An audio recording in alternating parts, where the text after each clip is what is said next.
Good morning, beloved. Welcome back to the Morning Minute Meditation. Glad you've dropped by today. In 1 Chronicles chapter 22, David is addressing his son Solomon. David is nearing the day of his expiration date, and he's fixing to leave this life. Solomon has now assumed the throne and has taken it. And he looks at his son, he said, "Boy, you're wise. God's blessed you with wisdom." He said, "Now, let me say something. I wanted to build a house for God. God wouldn't let me build it." And he said, "I've laid by and put in store everything that there needs to be for the building of this grand temple that God's going to let you build."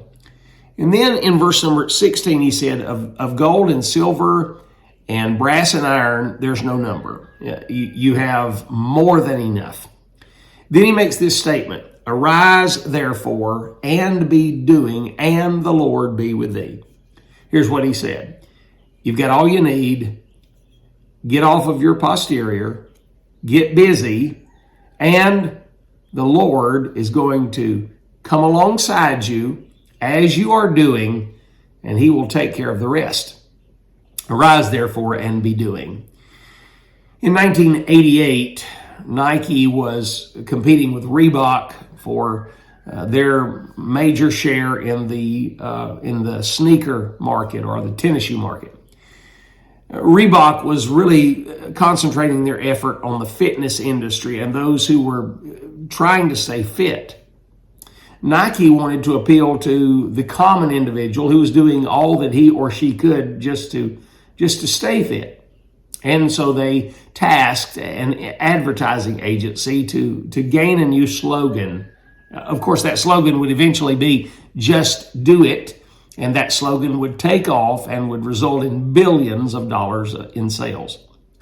The man responsible was a man by the name of Dan Whedon of the Whedon and Kennedy advertising agency in New York. Whedon said he was watching a man who was headed to the death chamber. He was going to be executed for his crimes. On that day, he gutted it up and he looked at the warden and the guards and said this, "Let's do it." In other words, he had this vigor about going to the death chamber and meeting his fate. Whedon said, "I listened to those words and they resonated with me, and I didn't want to quote the man verbatim." And he said, "I thought this slogan might work. Just do it."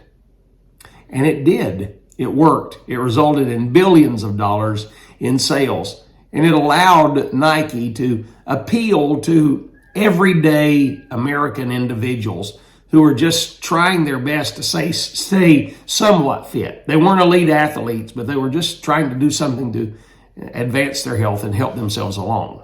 Just do it. In other words, Nike was saying, we have the product. You don't have to be perfect, but let us come alongside and aid you. Is that not what God really is doing for us? We've been given everything in his word that we need. We've been given everything by way of the Holy Spirit that we need. The only thing that we're lacking is getting off of our spiritual posterior rear end and getting with it, and then allowing God to come alongside of us and with his sovereign power aid and assist us along the way. If I could encourage you this day as you take off into this good day, the only day that you'll have like this one ever again, I would like to say to you, just do what you know you're supposed to do. And God will come along and do what you can't. But he is looking for someone willing to exercise a little effort on his or her part. Just do it today, my friend, and allow God and his resources to be everything that you need. Hey, have yourself a great cup of coffee today. Have yourself a grand day, and may the Lord be with you, my dear friend.